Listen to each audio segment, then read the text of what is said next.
Okay, you can do this. It's very simple. You know there are a lot of benefits to journaling, and it's the simplest journal ever. How mindfulness improved my day?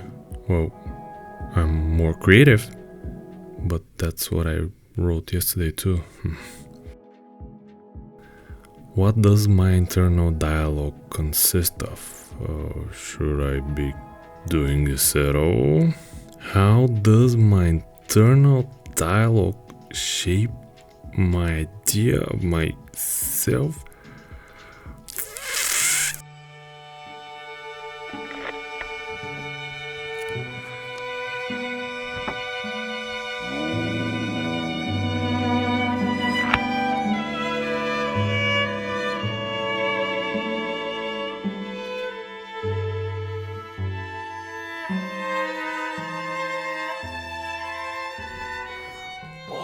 That felt so good. Maybe I should start an ASMR channel. Anyway, I'm not against journaling at all. Actually, I love journaling in my own way, but I really hate it in the common sense of the word, like writing stuff down. After binge watching all of the videos that I could find online on journaling, and let's face it, they're mostly full of glitter and unicorns, I can summarize journaling in two simple ways. People do it for keeping track of their goals and also for keeping their shit together when your mind starts to go crazy and you think the world is ending and you're never going to get out of this hole.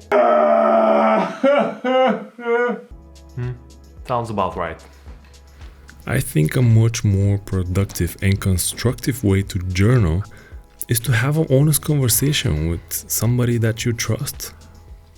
I feel like I'm losing track of my goals. Does this make you feel angry? No? Why would you think so?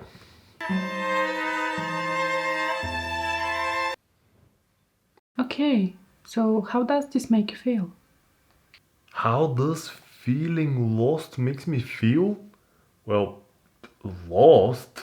Duh, is pointless. I've been blessed to be surrounded by amazing people, and we can have conversations for hours about anything you can imagine. And one of my favorite conversations ever is when we lay everything down. Everything, your dreams, your doubts, your fears, just like in a journal. And I do understand the people that journal. It's actually perfect for introverts, but a page can never give you the same feeling, the same connection when you talk with somebody. And it's weird, but there's some kind of satisfaction in feeling vulnerable, feeling open, feeling naked. You're not putting on a mask, you're not trying to impress anyone on social media. It's just you. And the weird thing is that once you do this, once you lay down everything in front of somebody, the demons that you have inside of you kind of lose power over you. They seem smaller and you feel much, much stronger. The paradox is that admitting that you're weak in front of somebody gives you a lot of strength. You kind of stop caring what other people think of you, and you can focus on what's most important, you and your well-being. And isn't that the whole point of journaling? And quite often, some of these conversations go something like this. Do you remember that time when you were worried about this or that, or you had this problem and you didn't know how to face it, or you were scared of this and so on? And look at us now. You've overcome it and you've grown so much, and actually looking at it now, it's not that difficult. It wasn't that scary, and we're gonna have a great laugh about it and then focus on the next big thing. And kind of these past things give you a lot more strength, and it's such an amazing experience when you can share it with somebody. There are a few other things that I use to completely replace journaling in my life. I have a very simple Google Keep that has 3 major sections. First one is my goals, and that's the thing that I read out loud to myself every morning and every evening before I fall asleep. The next one is for video ideas and actually all kinds of other ideas. I really love the fact that that's in my pocket and ideas come to me anywhere and I can just write them down within 30 seconds before I forget them.